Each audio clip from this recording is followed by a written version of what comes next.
Un magazine santé que nous avons voulu mettre en place pour répondre aux besoins des Sénégalais et des Africains de recevoir de plus en plus et de mieux en mieux des informations relatives à leur santé.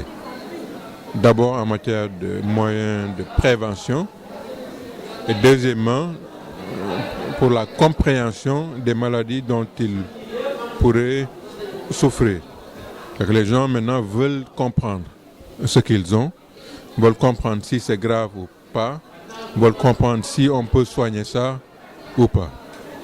Alors, si on ne répond pas à leurs questions de manière professionnelle, organisée, sur la base de connaissances scientifiques et médicales, nous allons laisser un vide que des charlatans vont occuper et que certains médias qui ne sont pas regardants sur le fond mais qui veulent juste vendre vont exploiter simplement pour avoir de l'audience. Et je crois que c'est quelque chose qui n'est pas sérieux, surtout quand on se rend compte que le Sénégal est un des pays les plus dotés en matière de ressources humaines. Vraiment, si vous voyagez à travers le monde et que vous alliez n'importe où en Afrique, dans le monde, vous allez forcément trouver des Sénégalais dans toutes les institutions qui sont d'un niveau de compétence extraordinaire.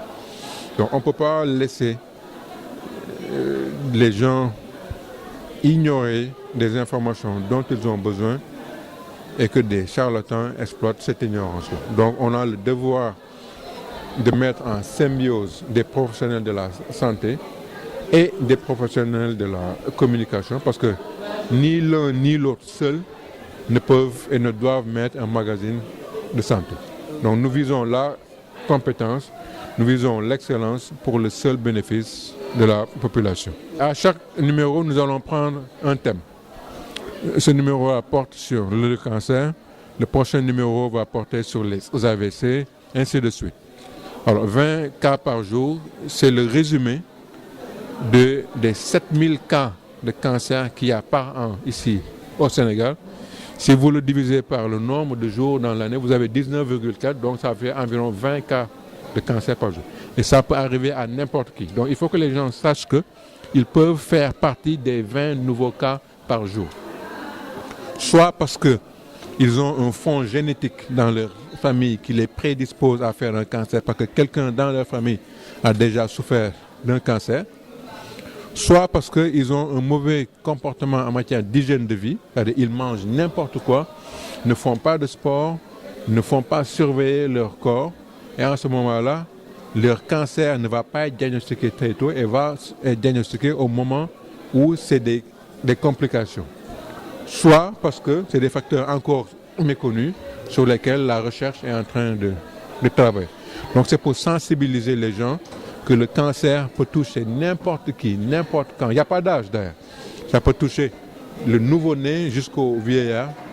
Ça peut arriver à n'importe qui. Ce qu'il faut faire, c'est d'abord de s'informer, avoir les bonnes informations et les prendre à la bonne source.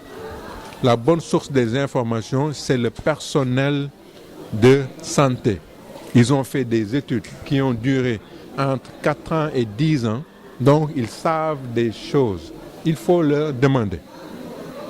Deuxièmement, quand on a fini de s'informer, on a la liberté de suivre les conseils ou de ne pas les suivre.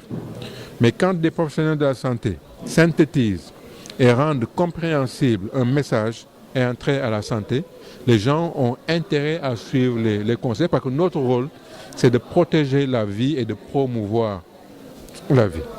Tout est basé à 80% sur des problèmes d'hygiène de vie. C'est le comportement, le sport, l'alimentation et d'autres règles. Le reste, entre 10 et 20%, ça vient d'un patrimoine génétique. Et malgré ce patrimoine génétique-là, quand on se fait surveiller régulièrement, on peut détecter très tôt certaines maladies et on peut arriver à arrêter leurs évolutions ou en tout cas à les rendre moins graves que ce qu'ils pourraient devenir. Dans le journal, vous allez voir que nous avons mis en place un comité scientifique qui va s'enrichir. On a pris pour l'instant un comité scientifique restreint et ce sont des médecins universitaires, des médecins du secteur public du ministère de la Santé, des médecins privés.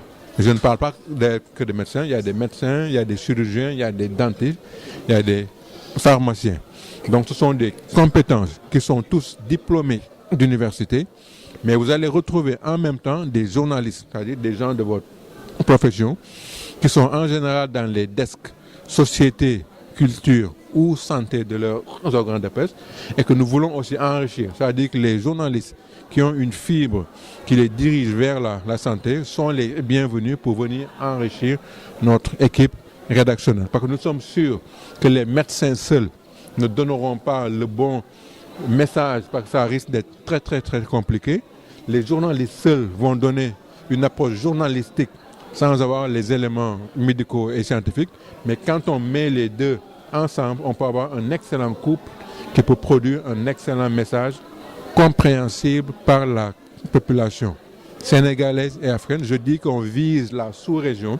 Nous avons déjà des correspondants dans pratiquement tous les pays africains, Mali, Guinée, Bénin, Togo. Nous avons même quelqu'un qui est du Nigeria et nous avons aussi quelques Sénégalais de la diaspora aux États-Unis et en France qui font partie de l'équipe rédactionnelle.